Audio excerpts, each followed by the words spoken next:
رمضان كل ورود بركناني وتاي بندو وانتاني ننسناني رمضان كل ورود بركناني وتاي بندو وانتاني ننسناني تونا دندو هكايوتين نوناني أدومي دجو هين بسم الله الرحمن الرحيم الحمد لله القائل في محكم تنزيله شهر رمضان الذي أنزل فيه القرآن هدى للناس وبينات من الهدى والفرقان فمن شهد منكم الشهر فليصم والصلاة والسلام على أفضل من صلى وقام نبينا محمد صلى الله عليه وسلم القائل من صام رمضان إيمانا واحتسابا غفر له ما تقدم من ذنبه. أيها المتابعون أيها المشاهدون السلام عليكم ورحمة الله وبركاته. مسيب جلبة الدبة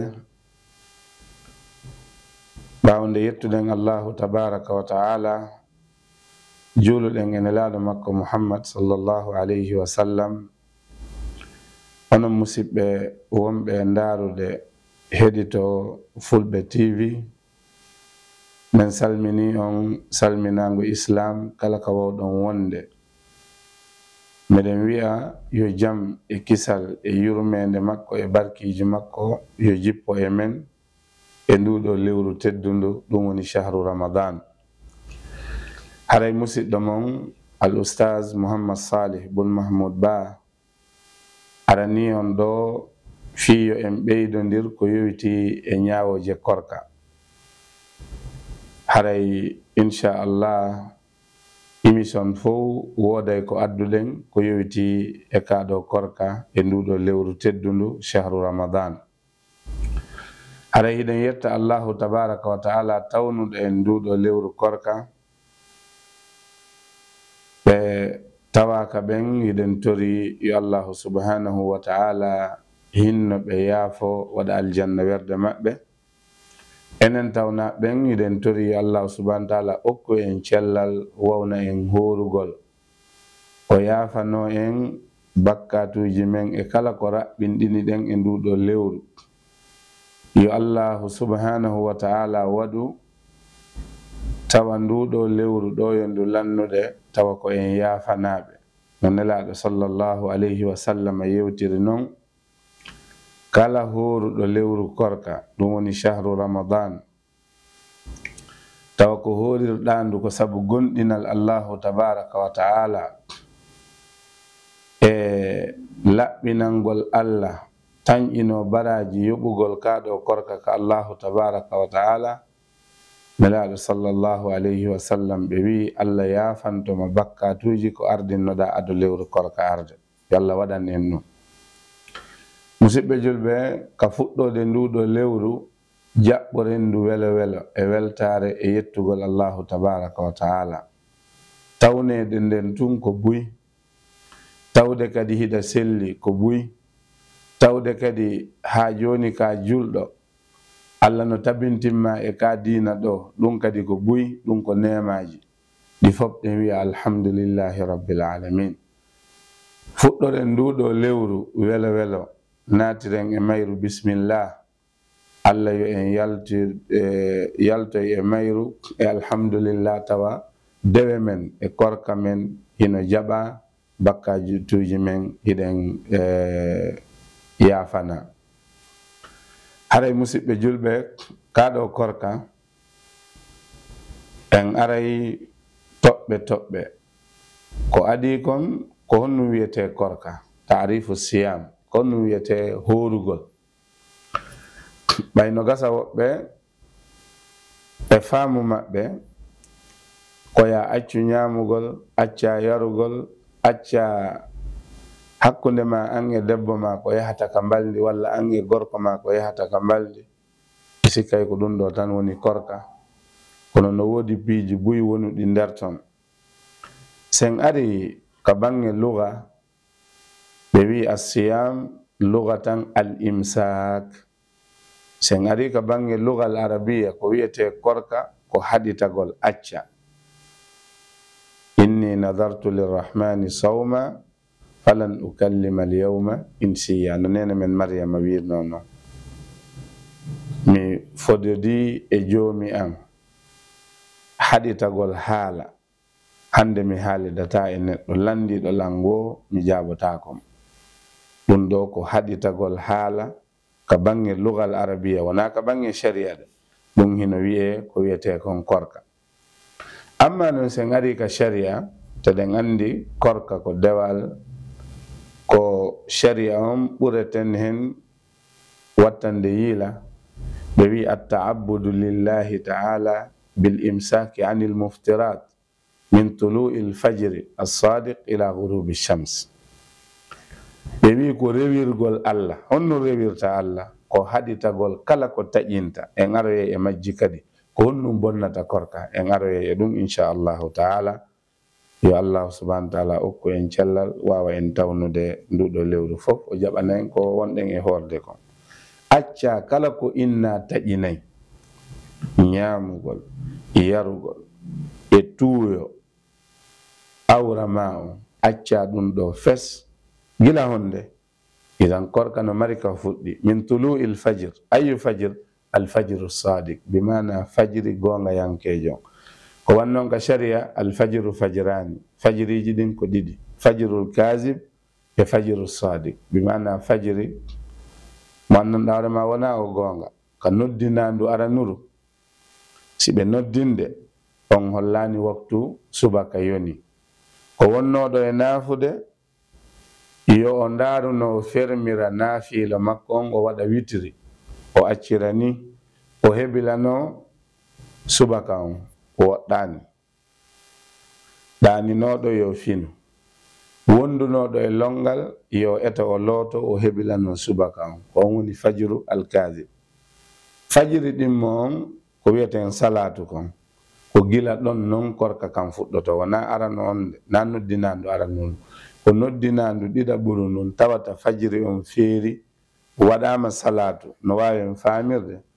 acca ɗiɗo fof kala ko taƴinta kon ila ghurubi shams ha tuma nange ngen mutoyi hakkunde ɗo tawaɗa wondi e anni e rewirgol accugol ɗum ɗo Allahu tabaraka wa taala ko ɗum ɗo wiyete kor. ko taki wiwɗen anni e ina woodi wonowo tawa o ñaamali gila yo waktu mo wiɗen ɗo o ñaamali o yarali o yiidani e gorko makko o yiidani e debbo makko kala ko bonnata kon o waɗani hay e hunde natali ka reedu makko kono wiyetake horul fi honnu imma hara mo soka walla hara ko heege walla hara ko nawnare o wondi o wasa ñaamugol ko wiyete kaari ñalliri walla kaari mo nawni o ñaamali kono wiyetake mo hooride ko waɗi noon o anniyaki accinimo ñaamugol accinimo yarugol accinimo tuuyo makko on o anniyaki horugol de idan wiyetake korka wiyete tun kaari ko ñallirɗo walla kaari de ñaamali gila hanki o yarani hay e hunde komin addi o wala e ƴettude fi honnu nawnare nden idan oɗo wiyetake korka o wiyetake ko waɗi ɗo kon ko korka o wiyetake ko horuɗo. idan en andi korka ka luga ko haɗitagol ka sharia kadi en andi joni aren toɓɓere ɗiɗaɓere nden e yewtere men fi o ɗo ramadan saniyan manzilatuhu wa hukmuhu honnum e place korka woni ko jogii ka l'islam ko honnum woni ñawore korka ka l'islam ene korka ko sunna ene korka ko aada ko fina tawa mono faala hoora mon faala ka hoorata walla korka ko farilla ko ɗum yiiɗuɗen toɓɓere men ɗiɗaɓere nden ɓe wi sawmu ramadan ko ruknum min arkanil islam wa faridatun faradaha llahu ala ibadi korka horugol lewru korka ɗum woni ramadan ko tugalal immorde e tugale l'islam nelaɗo maki buniyal islamu ala khamsin islam mahama e dow tugale joyi ara nun ɗum ko ya seeɗo ala reteɗo e gonga si wona Allah seeɗoɗa wondema jeyaɗo makko wiyeteɗo Muhammad ibnu Abdullah ɓiɗɗo Amina o jeyaɗo Allah ko Allah nelimo. ɗiɗo seedeji ɗiɗi ash-shahadatayn ɗimmum ɗum ñinna julde julɗele ɗen joyi. tammum ɗum itta azakal, nayoɓum ɗum hoora lewru korka shahru ramadan, joɓum ɗum hajjoya ka suudu Allahu tabaraka wa ta'ala liman istata ilayhi sabila, wonande hattanɗo ka cellal e ka jawti. haray ɗum ɗo ko tugalal. Isan si wi'ama tugalal noon en andi ko hunde tiiɗunde, because hande kala darnowo siko étage hay siko suudu simple tugale ɗen a fijirtaɗe, because sa fijiriɗe suudu ma ɗum ndu neɓata ndu yahay joni. te kadi sen ariɗo e suudu a liɓi tugale ɗen ko hedditi kon waɗay warab yanay joni. awa si wiyama tugalal koko hunde nden darotako e ɓawo mum, bimana kaka islam on fawi ɗon, ko jogiti islam on, ko tiɗinil islam on korka kanko ɗon tawa. ko farilla mo Allah farli e dow jeyaɓe makko ɓen. honɗum o wi ka suratul baqara o wi ya ayyuha alladina amanu kutiba alaykum as-siyamu kama kutiba ala alladina min qablikum la'allakum tattaqun. o wi ayyaman ma'dudat, baqara 183. Allah o noddi o wi hey ko onon yo gonɗinɓe Allahu tabaraka wa ta'ala farlama e dow mon korka horugol, wono ɗum waɗirano farilla e dow ɓen attinoɓe on yama johi ɗon heɓa ko wiyete kon kulol Allahu tabaraka wa ta'ala. Allah wi wona hitande nden fode ha woɓɓe waɗa calit, o wi ayyaman ma'dudat, ko ñalormaji limaɗi. woɓɓe noon wiyay he ɗin no wuli de, eyi ko ɗi wuli wo lewru woturu e nder lebbi 12 ɗum ko ñalaɗe fanɗude wiyete. hitan nden no ara balɗe 360 e ko fawi. si tawi woni toon ko balɗe 30 tan woni ko ƴetta toon, ɗum ko ayyaman ma'dudat. lebbi 12 Allah wi en huru lewru woturu tan, te ko ñalorma on tun jemma on a ñamay. idan ko ayyaman ma'dudat. Allah noon ko noddi ɗo ko gonɗinɓe Allahu tabaraka wa ta'ala. o wi o farli e dow maɓɓe horugol, o wi si ɓe hoori ɓe heɓay kulol Allah. ɗeɗo geɓe tati ko piiji wirniɗi. al iman ɗum woni ya ayyuhallazina amanu, as-siyam ko andi horuɗo tigi tigi wo ko Allahu tabaraka wa ta'ala. en aroye e mum ko ɗum waɗi si Allah wi korka kanko kanko yoɓata, korka kanko kanko jeyi, korka kanko fi makko, korka yingo wawata natude to. ko ɗum waɗi en daaray ka fuɗɗode lewru ɗo jakkaji ɗin heeway tew, jumaje ɗen heeway tew, jikiriji ɗin marsay, kufunaji ɗin, defte ɗen alqur'ana no jange, kono he yahen tun. en anday noddanoɓe aranum ɓen ko ɓen kadi wonta ka lasgoy ɗo yo arede wiye balɗe sakkitore ɗen haray buy wallin. ko ɗum waɗi korka sama kala horani, yingo horani, a laɓɓinanay Allah pos waɗa fi makko kanko tum si korka kam wawa yahude. si wiyama kadi iman muslim islam ko golleji feeñuɗi, amma al iman ko ɗum woni golle suuɗiɗe ɗen. no waɗi ɓe wi al iman i'tiqadun bil qalb fil qalb wa nutqun bil lisan wa amalun bil arkan walla bil jawari yazidu bit ta'ati wa yanqusu bil ma'siyah. kon wiyete iman gonɗinal Allahu tabaraka wa ta'ala, ɗum ko fiɓugol ɗum taho ka ɓernde. sa fiɓi ka ɓernde a gonɗini ɗengal ngal ara wowla. o ɗum waɗi kefeero si wi la ilaha illallah muhammadu rasulullah nafatama. ko waɗi noon kaka ɗengal o wowli o fiɓani ɗum ka ɓernde makko nafatama. itiqadun fil qalb wa nutqun bil lisan, ɗengal ngal noon ara wowla. si a fiɓi ka ɓernde ara noon wiya ashhadu an la ilaha illallah wa ashhadu anna muhammadan rasulullah, ɗengal ngal wowla. min dey komi gonɗinɗo Allahu tabaraka wa ta'ala. inna alladhina qalu rabbuna Allahu summa istaqamu, wiwɓe menen dey min gonɗini Allah menen dey ko Allah subhanahu wa ta'ala woni ko jeymen. Idan wa amalun bil arkan, si tawi noon woni ɓernde nden fiɓi ɗengal ngal wowli hattata ɗon de, tere ɗen ko yo hollir wa amalum bil arkan wa amalum bil jawari, ka julɗo yomin yi'e ka jullirde. Nam kono na wigol diina kan kaka ɓernde, eyi kaka ɓernde, kono na ɗon tunde tere ɗen kadi holliray wigo hey min komi julɗo nani o ya laɓɓin ɓernde ma nden ko yiɗanɗa hoore ma ko yiɗana ɗum musidɓe ma ɓen, ko ɗum woni diina kan. Eyi kaka diina jeeya, kono na ɗum noon ɗum woni ka diina de. yiɗugol ma goɗɗo ida yiɗani hoore ma moƴƴere, yiɗana ɗum goɗɗo go a juulata a hoorata ɗum waɗanima muslim de. ay en nanayi yimɓe ɓen no wowla ɗum ɗo, kaka diina woni ko jeeya ko gonga, kono na ɗum noon tun woni diina de. idan yo tere ɗen hollir, si wiyama hayya ala sala arjula, si wiyama lewru korka naati hooru, haray ko fiɓuɗa ka ɓernde kon, tere ɗen kadi holliri acca ñamugol, acca yarugol, acca kala ko bonnata korka, tere ɗen yo hollir ɗum. idan iman hino ɓeydora ɗoftare Allahu tabaraka wa taala. musidɓe julɓe, si lewru korka naati, mo be so'ay julɗode mone innude jogiiɗo iman, o so'ay ko ɓeydi e makko kulol Allah e imanu billahi tabaraka wa taala, e yiɗugol waɗugol ko moƴƴi, e rentagol waɗugol ko boni, ɗum julɗo fof waɗay ɗum fiil, o so'ay ɗum e nder nduɗo lewru korka.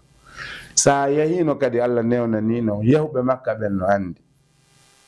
sikka a julɗo haqqan a yahi ha a fewnodiri ni e suudu kaaba non, wallahi woday ko so'uɗa ka ɓernde ma, woday ko ɓeydi e ma, wallahi ko nema molanaɗo. yo Allah subhanahu wa ta'ala newnan ɓe yahani ɓen ɓe yaha umra walla hajju. idan iman on no ɓeydora sabu ɗoftagol Allah, himo ɗuytora sabu wopugol Allahu tabaraka wa taala. wona limite goto iman darotode, si a wadde ko moƴƴi hiɗa rewde Allah, iman ma on ɓeydoto, si a woopi Allah, imanu ma on ɓuytoto. dalilaji mum no woodi, na ɗum woni mawdu men on, ko hollugore iman ko hunde suuɗinde, korka kadi ko hunde suuɗinde, ko wi kutiba alaykum siyam. korka hande goto e men no wawno natude ɗo e suudu mum, e hino frigidaire makko on, fridge makko on don Simon no ton ko ɓuuɓi, e hino banana, e hino pomme, e hino ndiyam ɓuuɓuɗam, yaasi on no wuli kay, ñallal ngal no wuli, o naata e hino ñaamiteji makko, o sokito, o ñaama ha o haara, o wuyɓo, o goso, o ƴetta gosordu o yalta ka yaasi, o hande ka korka ɗo ha ngal ñallal ɗo no wuli hande de, tawa reedu makko nun no heewi, hay goto andata o waɗi ɗum ɗo si wona goto pet ɗum woni Allahu tabaraka wa taala. hay goto haɗanimo waɗugol ɗum ɗo kadi si wona goto pet ɗum woni Allahu tabaraka wa taala. ko ɗum waɗi neɗɗo mo hula Allah o wata horude. ay siko nene ma, siko fayɓe ekkitotoɓe ɓen, wona wonugol time fo tawayɗa wondi e nene ma, siko bamma wonɗa e hulde wonta time fo tawaɗa wondi e baba en ma, siko moodi ma wonduɗa wonata time fo tawaɗa wondi e moodi ma, aray waktuji goɗɗi go tawa wonda e ɓeeɗo. kono wallahi on yiyay neɗɗo haysi mo salligade e suumaye, ndiyan ɗan o wuyɓori ɗan on yiyay mo tutta mo tutta mo tutta mo tutta ha o ara kadi o fompa hunduko makko kon, imo huli wata cintun gotum ndiyam feƴƴirmo, wallahi alazim. te ɗum ɗon neɗɗo on no yafana ɗum non salligi no satti wuyɓagol ha gayna wi'a ɗan fo ɗan yaltay, kono a yiyay mo eto wata cintun hay gotum feƴƴirmo, par ce que si o feƴƴini ɗon cintum goɗɗo go andagoy, kono Allahu tabaraka wa taala no sutimo himo andi, o jaɓata kan kadi feƴƴinde. idan korka ko hunde suuɗinde, ko hombo andi horuɗo ko Allahu tabaraka wa taala, hay goto anda horuɗo haqqan tigi tigi si wona Allah. tatabun nun ko Allah noddi e o aya ɗo ka korka ɗo, o wi la'allakum tattaqun, o wi yama joosi on hoori heɓon honno kulol Allahu tabaraka wa taala. hulol Allah kadi tigi tigi tigi ko hunde suuɗinde ko Allah andi hulɗo Allah tigi tigi tigi tigi tigi tigi ko ɗum waɗi nelaɗo maki nde ɓe yewtayno kulol ɓe wi attaqwa ha huna attaqwa ha huna attaqwa ha huna wa ashara ila sadr ɓe wi kulol Allah kaka ɓernde ɗo kulol Allah na e wolugol kawndugo ɓe min miɗo huuli Allah o way kaka ɓernde ittaqillaha haysu ma kunt wa atbi'i sayyi'ata alhasanata tamhuha wa khaliqi nnasa bi khulqin hasani hulu Allah kala ka wonɗa si a waɗi ko boni tuubu jokkintina ɗon ko moƴƴi ko montay ko boni kon innal hasanat yuzhibna sayyi'at moƴƴereji ɗin golleji moƴƴiɗi ɗin ɗi montay ɗi heefa ɗi ittana on tigi ko wiyete kon goopi ɗin e boneji ɗin idan musidɓe kulol Allahu tabaraka wa ta'ala ko ɗum ɗo woni samaratu siyam ko ɗum ɗo woni dimɗe korka ɗen ko ɗum ɗo woni ko korɓe mana neɗɗo si o hoori o wowlay kala ko o faala o ndaaray kala ko o faala o heɗitoto kala ko o faala o memay kala ka o faala o yahay kala ka o faala o ɗo horani en aroye ka nediji korka si a hoori yo tere maɗen hooruɗe fop a heɗitotako si wona ko Allah yiɗi ya heɗito a ndarata si wona ko Allah yiɗi ya ndaaru a wowlata si wona ko Allah yiɗi ya wowlu a memata si wona ko Allah yiɗi ya memu ko ɗum waɗi horugol ha gayna waɗa tappale yimɓe ɓen ara ƴetta ɗin mbuɗi ɗon jonna debbo mum yo defu huntari hunto ɗon a ɗaynayi hoorema woni ya ayyuha rusulu kulu min at-tayyibati wa amalu saliha Allah wi hey kono yo nelaɓe ñaame ko laaɓiɗe ñaame ko dagiɗe gollon noon ko moƴƴi jomiraɓe gande tafsir ɓe wi ko taki Allah ardini ñaamugol halal ñaamugol ko laaɓi e dow golle moƴƴe ɓe wi gollal moƴƴal wawetake jaɓede tawa on tigi ko wuuri kon wona ko dagi eynam haray musidɓe julɓe tedduɓe haray musidɓe ka o aya ɗo lan andi hande ko ɗo darotoɗen ɓay ko fuɗɗode haray musidɓe julɓe yeeyo ɓen yoɓe yeeyu ko laaɓi ɓe yeeyira nunɗal hara ɓe jamfaaki ka balansiji maɓɓe ka peesugol soodoɓe ɓen kadi yoɓe soodirno moƴƴiri no dagori ɓe ɗaɓɓa ko dagi ɓe yaha ɓe soodoya wonuɓe yaasi kadi hay wonuɓe nder ga hiɗa ɗo ɗa neldude ka dowri fuuta mawɓe ma ɓen ko ɓe hoorira ndaaru ko dagiide ndaaru ko moƴƴide jonnanaɓe wata ndaaru hunde harmunde huntora ɗum huntina ɗum ɓeygure ma walla huntina ɗum mawɓe ma ndaaru ko laaɓi ko dagi haray ko ɗum ko ɗo hande wonɗen e darade haray ko ɗe ɗo toɓɓe woni ko adduɗen haray ɗen tori yo Allah subhanahu wa ta'ala jaɓan en ko hooruɗen kon ko newnana en ko heddi kon musidɗo mon al ustad Muhammad Salih bun Mahmoud Ba miɗo jarna waɗoɓe sponsor ɓen e oɗo Fulɓe TV ko waɗi noon hay hunde yahata e ɓaawo jawdi yo Allah subhanahu wa ta'ala yoɓuɓe ko ɓuri moƴƴude e joddi yo Allah waɗuɓe kan nela sa sallam maki addallu alal khayri ka fa'ili tindinɗo yo moƴƴere waɗe